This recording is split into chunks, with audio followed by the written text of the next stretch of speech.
come back to my other argument about the other voices of reconciliation, of the need for shared values if we are to survive on this planet, I think these voices are too infrequently heard in an age of video malaise, where news of violence, suffering, and agony drive out any appreciation for human caring.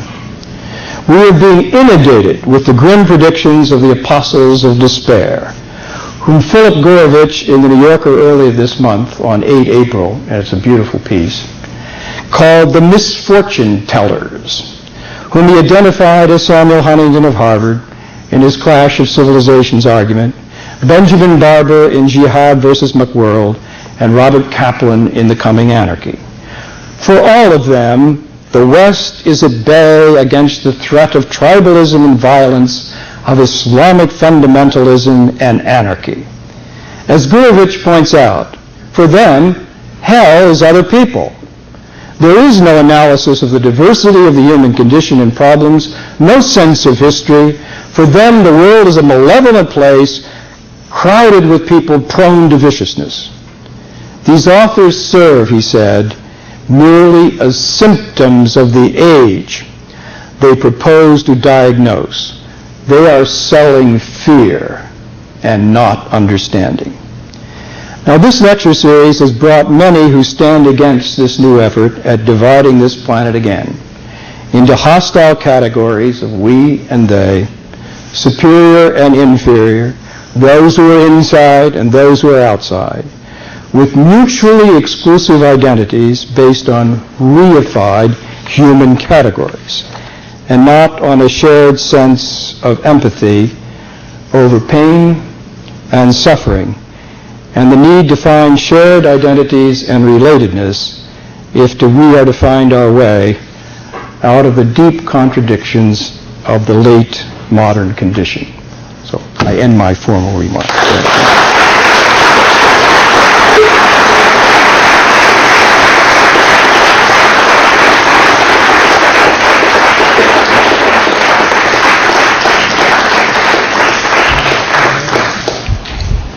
Okay, the floor is open for questions. Just a reminder that the sound acoustics are very poor in this room, so those people who are asking a question, please rise from your seat and project your voice as clearly as possible. And I'll identify you as I see your hands emerge. Sure. Yeah, go ahead, please. I'm not a political scientist, but I do have my personal view on political Islamic for fundamentalism. I'm no authority on the subject, I assure you. You mainly discuss the fundamentalists, and you did mention actually that the media wrongfully interchangeably use extremism and fundamentalism and militancy, and they all mean the same thing to them. And we discussed the rise of Islamic fundamentalism, but what is, you mentioned the Sunni movement of the Muslim Brotherhood movement. In my opinion, the militants or the extremism, the Islamic fundamentalism, this was a movement for reform or for greater independence or for cooperation about between Muslim countries, or did not believe in the division of the Muslim state. And in my opinion, this was a successful idea, and those mainstream or I would say moderate Islamic movements have been conducted, like in Turkey, for example, or some other places like in Egypt. And the West was afraid of this popularity, and so they wanted to paint them or try to create some sort of movement to paint all of them as bad. So that's why they carve the creation of extremism, militancy. And then just paint all of them just like as one people or just the same. Could you get to a question? Yeah, but this is my opinion. I'm sure fully what you're saying. There was a movement in Algeria. Militancy was there not. Like the main reason here is that the political Islamists were deprived of political integration, which is not by the US, but by the West. And for this, we see the creation of these militancy. So if they become part of the political process, I would say that this problem would go away Let me just make one comment on your beginning point. I don't think very few of the Islamists take the transnational ummah view that you're talking about. In fact, political Islam buys into the territorial state much more than the Muslim community in general does, because the focus on control of the state is not some other created state, it's the ones they've inherited. I think that's a weakness, frankly, in the movement, which is much stronger as something beyond boundaries of state and religion transcending the limitations of the territorial state. That would be the only point. Now, having said that, it's not all the West's misrepresentation. There is a deep division in the Muslim community about how to deal with this particular new form of political ideology. And whereas there are a lot of very good things to say about it, there are also some real points of dispute that are not simply borrowing the West's characterization of it. There are some really serious debates here, as I'm sure you know. Yeah, go ahead. It was once proposed in some doctoral thesis in Europe, I don't have the reference, that the clash between Jews and Germans was logically necessary because both people claimed they were number one.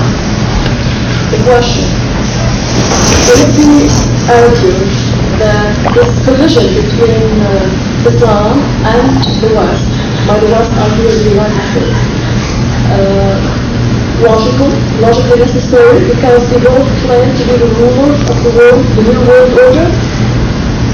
I wouldn't see it that way. I can see where your argument is coming from.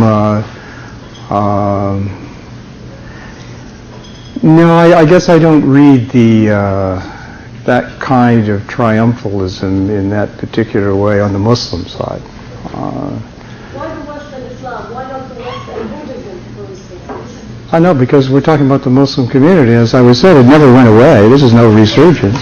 All we've simply seen is that this community, which has remained deeply Muslim for the last 1,300 years, is now visible on the world stage. And so the fact that they didn't so go out and choose this in order to defeat the United States, but it takes on a particular representation about the domination, but it's not the United States, it's secularism. And in that sense, I mean, I can be equally opposed to the United States sitting here in North America. Go ahead. Thank you very much again for your eloquent presentation. I would like to suggest another point that may be contributing to the understanding of so-called resurgence of Islam. Maybe there is an element that due to injustice being imposed on the Muslims as individuals, both in their understanding and injustice in their treatment or understanding of others. And I will take one example to illustrate that point and ask your comments. In Palestine, Islam, as you very well know, wasn't very visible as it is now, or it has been for the last, say, 5 years in Palestine. And I suggest that, in part at least, due to the tremendous injustice that was imposed on Palestinians, First, they were thrown out of the country, they stumbled them. The country was taken from them. Tremendous injustice was imposed on them individually as a community and as a community. And finally, they were called terrorists. Their leadership was from the extreme right to the extreme left. The alliance of the extreme left is no more, and the extreme right started to accept this injustice as fair. And as a result, Palestinians have no option, or a great number of them, but to go to the supermarket. And therefore, there was a more visible Islam in Palestine. Would that contribute to the understanding? Enormously so. In fact, I could have written the whole lecture if you talk about failures of foreign policy on the particular question of Israel, which looms enormously large in this discussion, and not just simply among Palestinians. This has been a major question throughout the whole Muslim community, not even just the Arab world, on the nature of that injustice. There's no question that's had very deep echoes, and more in the street than it has been among the secular state leaders in this country, which has caused in this part of the world, which I think has caused the problem. I know I agree entirely with what you're saying. There's one answer to that, of course, is that the original response to this was a secular nationalist movement, but it was led by a man who isn't at all secular. So you're already into one of these curious kinds of elements. In fact, I had recently an Iranian student who worked for the Iranian news agency for 7 years, and his job was covering Palestine and all of Arafat's speeches. And a cult grew up in Tehran of Arafat's speeches, because there were far more references to the Quran in Arafat's work than there was in any Ayatollah in Iran. Nasser, go ahead. Yeah.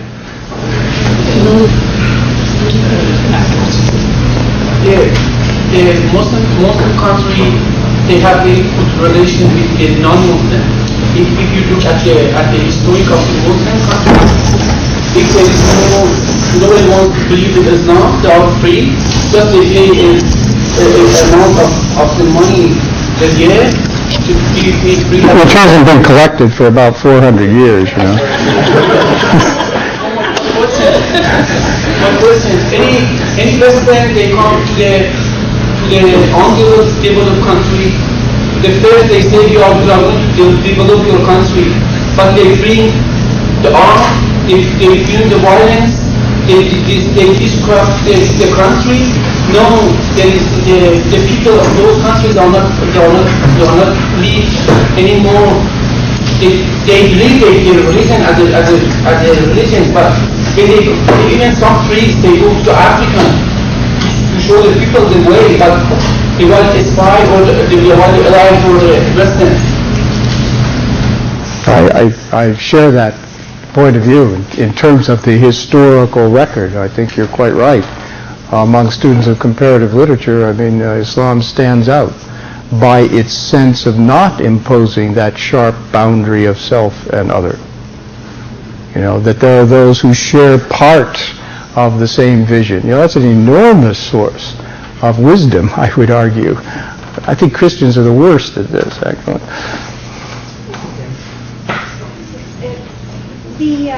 The murder of the two Hamas leaders. No, one jihad, one Hamas. Okay. One jihad, one Hamas. Are we to believe that these are rogue males in the Mossad making this decision? Surely such a decision is made at the very top.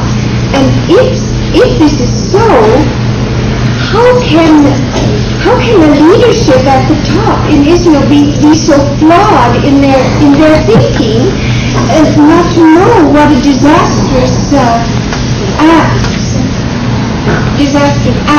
those I don't think I'm going to explain. They just gave us Operation Grapes of Wrath as well. I mean, if you can tell me what the rationale and logic of that in a period of building peace, It is such an enormous contradiction that I can't imagine what the rationale lies, other than it's an election campaign and all that counts is the internal voices, the self, and others are hell. The same kind of view.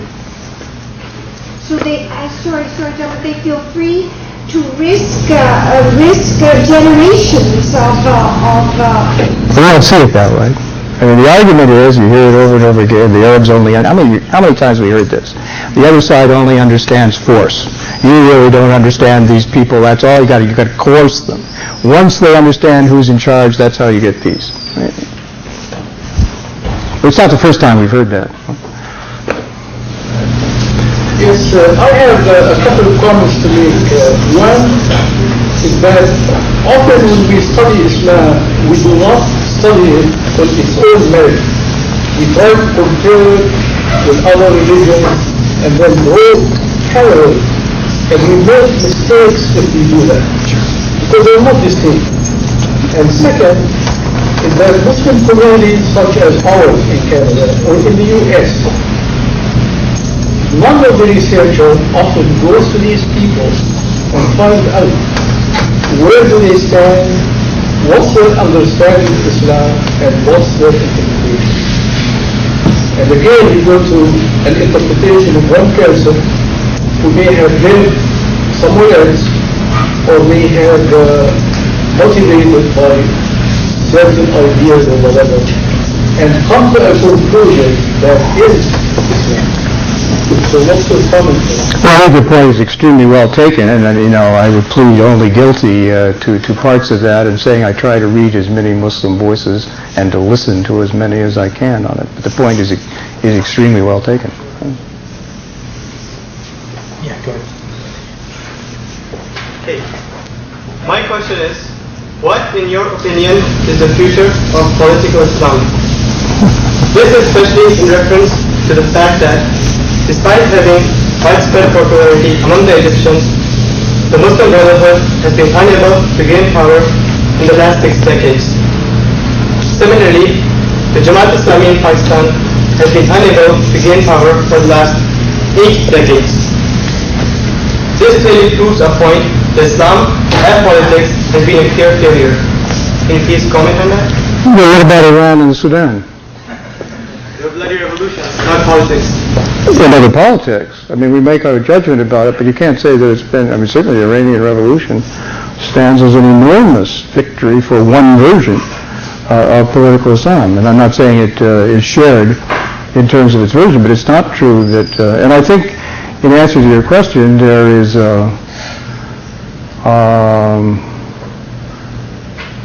the likelihood, and I mentioned Algeria, Egypt, or Saudi Arabia, each of which is powerful echoes in the region. I happen to think the Saudi case is the one that's the most fragile, and the Americans are contributing enormously to undermining the remaining fragile legitimacy after Desert Storm of the Saudi regime. And that seems odd, because you could argue, well, what is in Saudi Arabia is traditional Islam. It's not political Islam. Sigler? Thanks very much for your presentation. I'd like to ask a broad question as well. I'd like you to talk about the role women have played in shaping political Islam, and to what extent, and this is an assumption that they are contributing to their own oppression within political Islam. Wow. It's a very broad question.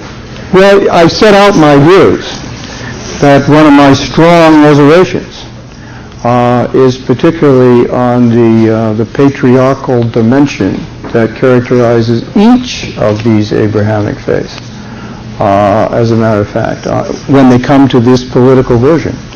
And as you well know, it's not simply opposing feminism as secularism to that, because there is a very vigorous and lively movement of Islamic feminists who have a great deal to say about the authenticity of remaining within an Islamic tradition and talking about emancipation which is possible within a continuing debate against practices introduced which the Islamic feminists say are un-Islamic. and that there is a patriarchal element, but don't blame it on the religion, blame it on the importation of practice. And you're familiar with the voices. I quoted Fatima Mernissi among others, but there are many. I mean, there's a huge number. And I think their particular concern is that it's very hard to find that emancipatory space within the engineers' dominated view of Islam. And I say that, I don't want to get into a quarrel with the engineers here. I'm from a family of engineers. I'm 1 out of 10. And so this quarrel goes on all the time. I mean, get an engineer on politics, you know. And I'm saying that's a particularly, I mean, even in the faculties, it still remains the most unemancipated on gender. And so these things are part of a much larger package, and it's not Islam. And in that sense, I have my quarrel with the secular feminists, Arab and Muslim. Of course, you know, here's a funny thing. What in the world is a secular Muslim? I'm joking. It's an oxymoron. It's a secular Christian, and yet we talk about secular Jews having created the state of Israel and all this. I mean, as Akiva Orr, who's one of the leading radical voices in Israel, says, you know, Israel's not, this is not a Jewish state. These are Hebrew-speaking Gentiles. Because, no, I mean, there's no such thing, he says, as a secular Jew.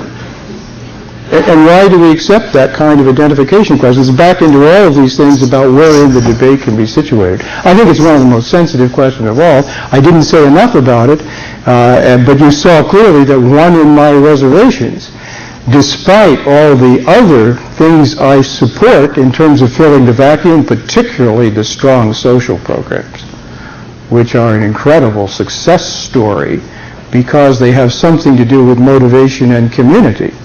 Unlike the welfare state. I mean, look around at the whole welfare state of the late 20th century everywhere. I mean, the motivation is a problem. The sense of community is a problem. The delivery of social services in the hands of the state everywhere raises problems. That's why I have my difficulty with political Islam. So then we want to control the state? I think they're doing much better by staying outside the state. In the back, yeah, go ahead. The first big international crisis I ever remember of Dr. Sigler was the overthrow of the Nouri al-Assad regime in Iraq in 1958 and the subsequent invasion of Lebanon by the Grand Alliance. And I wanted to ask you, what circumstances would be necessary to unlock the Western grip over the Middle East? I mean, supposing the governments of Egypt, the Gulf states, and Saudi Arabia were to fall at once as, say, like in 1918 or something like that, what would the options be open to the United States in particular? What should they do? What are they thinking about now that this does occur? Well, you've seen what happened in the case of Iran. I mean, we've been through this once, and the usual answer is they don't cope with it, but then treat it as a pariah state. And so they try and mount the rest of the world in dual containment and no dialogue and no sense of change. But I don't know. Those are enormously huge scenarios. But let me just respond in another way. I just did a paper which I presented in Jordan. Actually, I should tell you about this conference was at Al-Bayt, which is this new Jordanian answer to Al-Azhar. It's a university in the desert with 4,000 students, almost all of whom come from non-Arab Muslim countries. So that the languages of instruction are Urdu, Malaysian, Indonesian, Turkish, Farsi. It's absolutely fascinating. And look what they're trying to do. These are the objectives. Most of them are women, incidentally. They had 100 Bosnian women.